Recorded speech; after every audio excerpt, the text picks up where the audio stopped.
Buenas tardes, somos el grupo número 9. El día de hoy vamos a entrevistar al profesor John Espinosa sobre el cambio climático y las acciones frente a ello. La primera pregunta que vamos a hacer al profesor John va a ser: ¿qué medidas se pueden implementar para reducir las desigualdades económicas y sociales? Bien, de todo gracias por la entrevista. Entiendo que esta pregunta está relacionada con el Objetivo de Desarrollo Sostenible número 10, ¿no? Que justamente habla de la reducción de las desigualdades en el mundo. Si bien es cierto que el cambio climático es un fenómeno que ya no podemos nosotros negar, se ha visto a lo largo de las décadas que el impacto de los fenómenos naturales no solamente afecta a los ecosistemas, a los países, sino también a los grupos sociales y a las personas, pero de manera diferenciada, porque no es lo mismo que ataque un huracán en Centroamérica, donde hay países todavía que están en vías de desarrollo, y que ataque, por ejemplo, a Estados Unidos, ¿no? Donde ya tiene todo un sistema incluso para sobrellevar este tipo de fenómenos.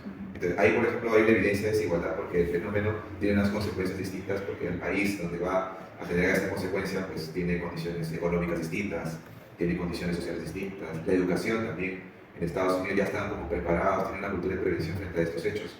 En cambio, en países de Centroamérica quizás no, como pasa también acá en Sudamérica. Entonces creo que abordar los ODS también es tomar en cuenta, por ejemplo, el enfoque de determinantes sociales, ¿no? Que nos dice que se tienen que atender necesidades básicas, esenciales en los países para que puedan enfrentar este tipo de situaciones como el cambio climático de forma equitativa. Esa sería mi respuesta. Muchas gracias. Bueno, entonces, con otra pregunta sería, ¿cómo puede el crecimiento económico sostenible ayudar a enfrentar el cambio climático y mejorar las oportunidades de empleo decente? Bueno, cuando hablamos de oportunidades, ¿no? para el mundo en realidad y las acciones que sean sostenibles, hay que recordar que hay un triángulo que soporta los objetivos de desarrollo sostenible, tiene que ver con la sostenibilidad social, la sostenibilidad económica y la sostenibilidad ambiental. No todos los países están en la condición de llevar a cabo acciones con ese triángulo. Algunos priorizarán la sostenibilidad económica porque necesitan crecer económicamente, sobre todo después de la pandemia, que ha habido altos índices de pobreza.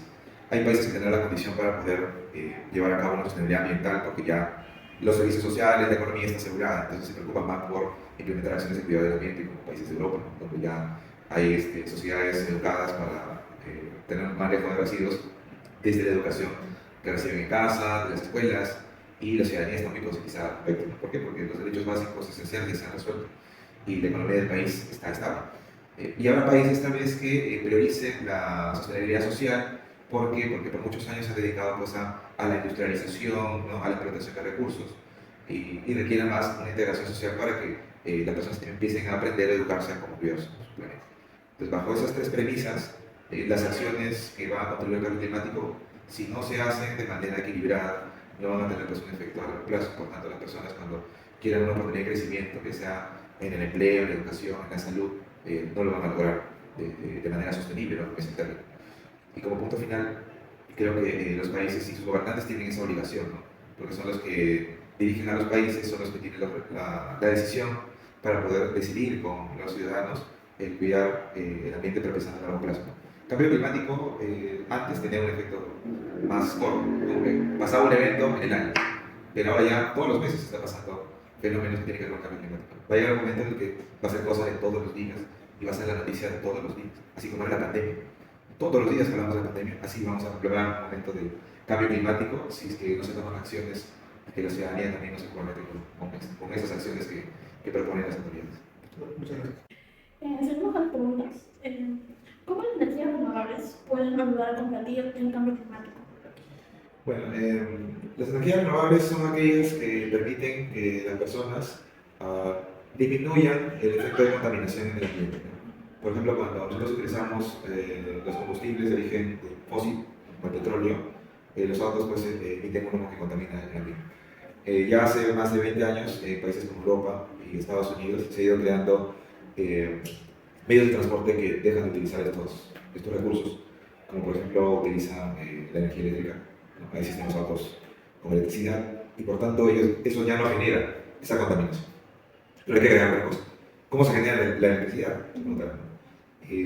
También genera contaminación, sí, hay procesos de generación de electricidad que generan contaminación, pero por ejemplo en países como Suecia ya generan electricidad únicamente con la energía eólica, o sea, con los vientos, con las hélices que acumulan esa energía y la transforman en electricidad. Entonces es posible que esas energías renovables, viéndolas en una secuencia, en algún momento todos los países del mundo van a tener ese sistema. Acá hay hélices del sistema eólico en el sur y en el norte, pero son pocos, son insuficientes para generar la cantidad que consumimos nosotros acá. Hay algunos lugares en las regiones del país que ya no utilizan, por ejemplo, energía eléctrica tradicional y utilizan energía producida por paneles solares. Pero eso también tiene costo.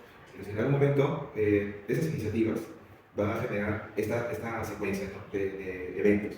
Que el aire genera electricidad, la electricidad que sea a través de esa generación de energía va a dar energía a los laptops, a la luz que utilizamos, a los autos, y eso va a generar esa circularidad, ¿no? Porque el aire por lo menos sabemos que no se va a agotar ahora, pero los fósiles sí se sabe cuándo se va a agotar.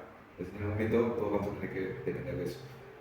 La tarea ahora es sensibilizar a la gente que tenga un uso responsable, porque mientras más se acerque la fecha en que se agoten esos recursos, y si no estamos preparados, no vamos a tener como seguir continuando con nuestro estilo de vida. Ok, muchas gracias. Continuando con la siguiente pregunta, número 4. ¿Cómo puede el Estado garantizar que las infraestructuras urbanas se adapten a los flujos migratorios? Bueno, en realidad ningún país está como que preparado para los flujos migratorios, porque desde que se establecen los países, se establece pues que las personas que están en ese país, las autoridades aseguran que se mantengan, vamos a decir, de una manera sostenible con las actividades que realizan ahí, ¿no? O sea, si bien las actividades migratorias forzadas han existido desde siempre por las guerras, parece que no hay como una estrategia, una política de que un país espere que vengan más personas por migración forzada que por una migración como turista, ¿no? Porque hay que diferenciar que todos hacemos turismo en algún momento de nuestras vidas, y los países sí están preparados para ese tipo de migración, pero no para las personas que se van a quedar. Sobre todo de manera masiva, como se ha dado ahora con las guerras en Medio Oriente y como se ha dado con el conflicto sociopolítico que pasaba en Venezuela. Ningún país está preparado para eso. Y ningún país tampoco estuvo preparado cuando hubo la época del terrorismo acá y la gente empezó a migrar, ¿no? O sea, a ir a otros lugares por el temor. Creo que la idea es que los países tengan esa política, ¿no? Esa política, primero, incluyan pues la infraestructura, porque ¿dónde van a ir las personas? ¿Dónde van a llegar? No van a llegar a los hoteles, porque a los hoteles van los turistas, los que tienen recursos para poder ir a un hotel. En principio, eso, que estén las políticas claras. Después la infraestructura, no soy experto en urbanismo, pero entiendo que si se diferenciaría infraestructuras especiales para migración, en realidad lo que se estaría haciendo es una discriminación, una segregación de la población que viene de afuera, que tampoco sería correcto, ¿no? La idea sería que estas infraestructuras estén dentro de las mismas urbanizaciones, porque finalmente son ciudadanos del mundo y tienen que tener los mismos derechos que los que viven en ese lugar. Es decir, no tendría que haber un distrito para los migrantes, por ejemplo, como en un momento se hizo entender a la sociedad que, por ejemplo, ciertos distritos de Perú, como habían llegado migrantes, esos distritos ya están como que ocupados, ¿no? No se trata de eso, ¿no? Porque no son guetos, no somos los humanos como los animales que se organizan o se juntan en granjas y tú los puedes separar, ¿no? Porque las reglas que funcionan para los animales son distintas. Nosotros interactuamos entre sí y vamos a integrarnos también incluso culturalmente. Ya estamos integrados culturalmente con las migraciones y de mucho tiempo, ¿no? Con la cultura china, japonesa, con la esclavitud negra que vino, con la migración nacional. Ya todo eso está integrado con el tiempo. Entonces, la parte urbanística de la infraestructura no debería ser segmentada, no debería ser más bien buscando que haya una integración. Porque finalmente esas personas también van a contribuir económicamente al territorio y tendrán pues, que sumarse a las políticas del país para que en esa mirada de sostenibilidad no cambien, ¿no? Más bien quizás se sume su experiencia de sostenibilidad con la nuestra. Porque hay países en Europa que tienen prácticas de agricultura urbana que nosotros no las estamos aplicando. Y podrían traer esa cultura acá e incorporarla, porque también tiene que ver con sostenibilidad. Eso mismo. Bueno, terminando ahora con la última pregunta, ¿qué tipo de infraestructura resiliente ha implementado el Perú para proteger a los ciudadanos y comunidades ante desastres naturales? Cuando hablamos de resiliencia, ¿no? Hablamos de algún modo, las comunidades están preparadas o han planificado ciertas acciones para prever la inclemencia de la naturaleza, ¿no? Como sabemos, vivimos en un país con muchos fenómenos naturales y realmente, para empezar, no tenemos una cultura de prevención, ¿no? Para empezar. Y eso lo vemos que, por ejemplo, cada vez que se repite una ola de huaicos, lluvias, las personas que son afectadas parecen ser las mismas siempre, ¿no? Y ahí viene donde hay una responsabilidad de las autoridades, pero también de las personas, porque son las personas que deciden finalmente seguir, ¿no? Con ese círculo de habitar lugares que no deberían ser habitados, ¿no? O sea, al principio las personas buscan lugares donde habitar y tienen la necesidad de hacerlo, como en la ladera del río Chillón. Pero al ver que año con año ocurren estos problemas, que puede haber una inundación, ¿no? O una contaminación, pues las personas también deben asumir una agencia para buscar un lugar donde vivir. No, y claro, la autoridad tiene que garantizar como gobernante las condiciones para que estas personas puedan buscar esos lugares, ¿no?, distintos. Ahora, ciertamente lo han hecho. Cuando ha habido el fenómeno del niño costero, ha habido estas inundaciones, huaicos, las personas han recibido esa oportunidad, pero no lo han tomado. Y se preguntarán por qué no. O sea, tienen la oportunidad, ¿por qué las personas resisten? Porque tal vez también implique que hay que trabajar cómo las personas también se vinculan con el espacio que conviven, ¿no?, con el ecosistema, con los lugares. Cuando pasó el derrame de petróleo en Ventanilla, muchas familias se vieron afectadas porque recién nos enteramos que vivían ahí, dependían de la pesca artesanal.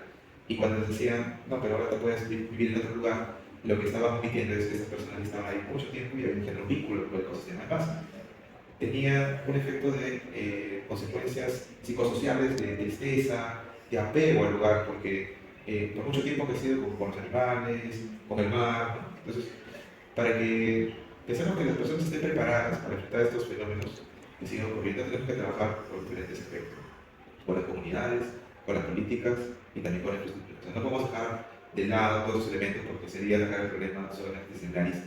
Y necesitamos ver el problema de manera integral.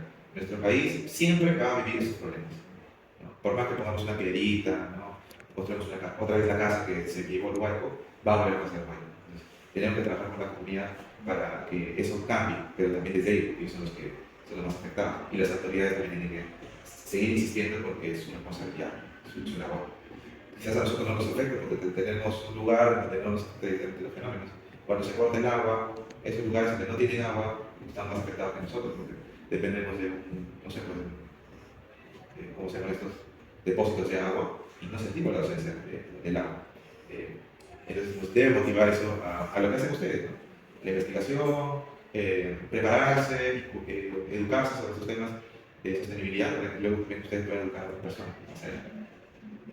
Muchas gracias. Entonces, gracias por la entrevista. Gracias a ustedes.